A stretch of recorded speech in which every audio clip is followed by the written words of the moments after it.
Welcome back, everybody. We're back with another fantasy football video. We're going to be recapping week 4 in this video, going through every team that played on Sunday and my key takeaways as a fantasy football owner and what I would do for each of these teams. So if you're interested, please check out my channel for more content in the description below for fantasy football, among other stuff. We will start with Washington and Atlanta. And by the way, this is going to be within 15 minutes, so I'm going to try my best, but we'll see. So Washington and Atlanta, my biggest takeaway for Washington is the Logan Thomas injury. So what is this going to mean in terms of target shares for the secondary options on this team? We know Terry McLaurin is number 1 on this team in terms of targets by a long shot, but then who's going to assume the next position if Thomas is out for quite some time? I think it would most likely be Curtis Samuel, who was pretty involved despite just coming off the injured reserve in week 4. I think other potential candidates are J.D. McKissick as well. Maybe Ricky Seals-Jones, who I think is going to be a popular tight end ad, but I just don't see it personally. Atlanta, my biggest takeaway is sell high on Cordero Patterson, currently the number 2 running back on the season, which is impressive, but I don't think it's sustainable. And I've advocated to sell him high last week, but I think especially on a game where he had 3 receiving touchdowns, I just don't think that's replicable. And you could probably get some pretty high value out of him with how he's playing so far. Same with Mike Davis as well, by the way. Talk more about that tomorrow. Houston and Buffalo. Sneaky ad to consider on waivers is Anthony Miller. He is involved in almost all the snap counts for this team and routes run. Right up there with Brandon Cooks, but just didn't get the target share. And on a team that they need somebody to step up on offense, they're probably going to be behind a lot this season. And if Tyrod Taylor comes back anytime soon, I think he'll have a good opportunity to get the ball to Miller. Miller is a potentially good ad to have, especially if you're in a PPR league. We know Brandon Cooks is number 1, but Miller looks like he could emerge as the number 2. Buffalo takeaway. So Dawson Knox and Emmanuel Sanders have a bigger role now than Cole Beasley. Cole Beasley's role has essentially kind of been replaced by Sanders over the past 2 weeks. And for Cole Beasley owners, if you're in a deep league, it's potentially worth considering dropping him at this point. But I like the potential of Sanders and Knox, but I do think that they're both guys that you could potentially try to flip for better value. Detroit and Chicago. So keep an eye on Amon-Ra St. Brown. He's a rookie that I really liked going into the season. Hasn't really shown out so far, but he did show improvement in this game as a receiver that was heavily involved, one of the top leaders in targets. The trick on this team, which I'm going to talk about tomorrow, is Khalif Raymond, who got 2 touchdowns, got a lot of fantasy points. But Amon-Ra St. Brown is the receiver that I like to eventually emerge from this receiving core. Good ad in deep leagues. If you have an open roster spot, you need a flyer. Chicago. So a lot of waiver wire ads on this week, which I'm going to talk about. But Darnell Mooney and Damian Williams are going to be the big ones, especially with David Montgomery's injury. But then also consider Khalil Herbert as well if it turns out Williams is unable to go with the quad injury that he suffered. Carolina and Dallas. So Sam Darnold is proving to be a great stream candidate. He's now the number 5 quarterback. We'll see what happens tonight. But his running value is really adding to his stats. That being said, he is a potential flip candidate, so please keep that in mind. But Darnold is a solid start if you do have him. Dallas. So my takeaway with them is that this is the ideal time to buy low on guys like CeeDee Lamb. This was a weird game. Didn't really get involved as much in the passing game, but he's had 2 down games. I think that when Dallas is in situations where they're going to need to throw more, Lamb will have more involvement. And then the other thing to consider too is that Dallas has a great fantasy football closing schedule in the playoffs. So Lamb is a great buy low candidate. I'll talk more about tomorrow. Indianapolis and Miami. So Jonathan Taylor showed signs of life again. A lot of people were down on him. A lot of people were selling him, trying to get him off their team. But if you held on to him, you reap the benefits. That's why he was a guy that I did not recommend to sell, because I think that he was eventually going to turn it around. And he did show that in this game, which is encouraging for his owners. Another running back, though, of a lot of concern is Myles Gaskin. He only received 2 carries, wasn't involved at all in the passing game. I still like him because I think he has the most upside of all these running backs, so I would not drop him. But he's very much an intriguing player to keep an eye on in terms of what the Dolphins are going to do with him. I would still hold him because running backs that have the volume that he ideally would get is hard to come by, but his value is very concerning compared to where we thought of him at the beginning of the season. Cleveland and Minnesota. So Baker, as I'm going to talk about tomorrow, is pretty much droppable in all leagues, in my opinion. Maybe unless you're in a deep two quarterback league. But Baker, this team runs the football. They're going to rely on Kareem Hunt and Nick Chubb to carry this offense. Baker is going to only be minimally used, which I don't have an issue with in terms of Baker's ability because the team is successful, but he's not a fantasy asset to own right now. Minnesota, the takeaway with them is what is the injury to Dalvin Cook going to do to this backfield split? We saw a pretty even split with Madison and Cook, and I think that could be concerning to some people. Of Madison was productive week 3. Are they now going to have a timeshare? So Cook's injury is worth monitoring, but I'm going to talk more about Cook tomorrow, so stay tuned for that. Giants and the Saints. So my takeaway with the Giants is that you bought low on Saquon Barkley. You really got a lot out of that, and I think that was a smart move for you to make. Saquon had a tough start to the season, but as he showed in week 4, when he gets involved in the passing game as well, he's very dangerous.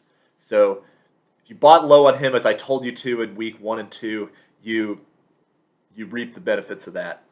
New Orleans. So Deontay Harris is somebody to consider as an ad because he led the team in targets. Marquez Callaway is leading them in snaps, but he's been highly inconsistent. If you need any kind of pinch play before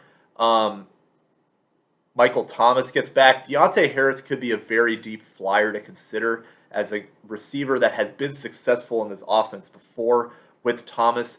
Maybe Harris could be the one to step up, especially when they play Washington next week.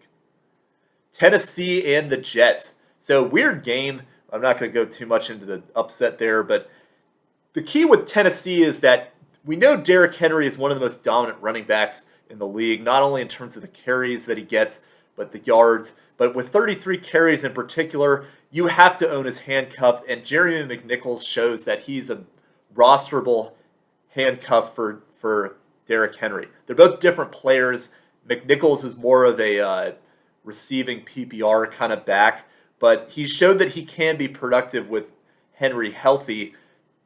Granted, this was a weird game where they didn't have Julio Jones and A.J. Brown, but to me, I think if you own Derrick Henry, you have to have a roster spot for Jeremy McNichols in case of anything that happens to Derrick Henry, because I think McNichols is one of those guys that is going to get a lot of value if anything were to happen to Henry.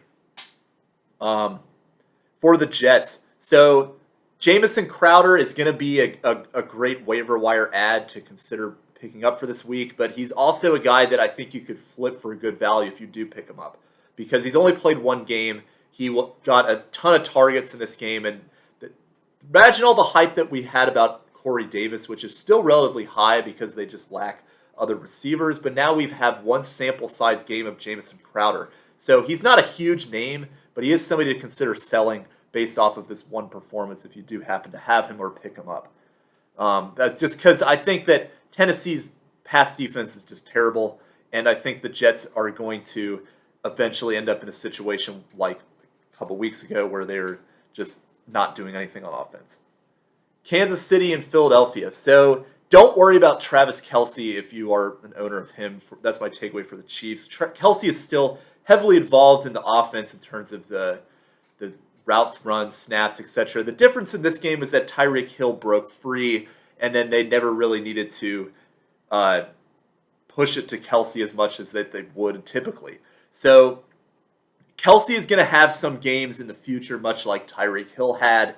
Probably not going to be 47 points, but it's still, don't panic and try to sell Kelce. Hold on to him. It's just a fluke. Philadelphia. So what's not a fluke to me is Kenneth Gainwell. I think that he is replacing Sanders as the number one back. I did have my concerns about Sanders going into the season to begin with, and I thought that he could still be good value at this point in the season still, just because of the upside that he's shown in the past. But now it's looking like Gainwell is very much overtaking Sanders is the number 1 back. So if you own Gainwell already, that's a great piece to have. Sanders is somebody I would, much like Gaskin, I would still hold on to, but he's really going to be very tenuous for those owners in terms of figuring out what to do with him. Arizona and the Rams. So Arizona's got a lot of guys that you can either sell high or buy low. My buy low guy I like on them, I'm going to talk about more tomorrow, is Chase Edmonds, but sell high guys are some players along the lines of A.J. Green, James Conner, etc. Hopkins is another good buy low, but I'm going to talk about those guys in more depth tomorrow. For the Rams, so Van Jefferson is a very interesting ad. He's very much an up and down player, but he has shown 2 of his 4 games to break out. So the Deshaun Jackson thing I always thought was a fluke, and sure enough, he didn't do anything yesterday. But Van Jefferson is somebody that maybe you can consider adding and flipping as well. Seattle. So what is this running back situation going to look like moving forward is my biggest takeaway.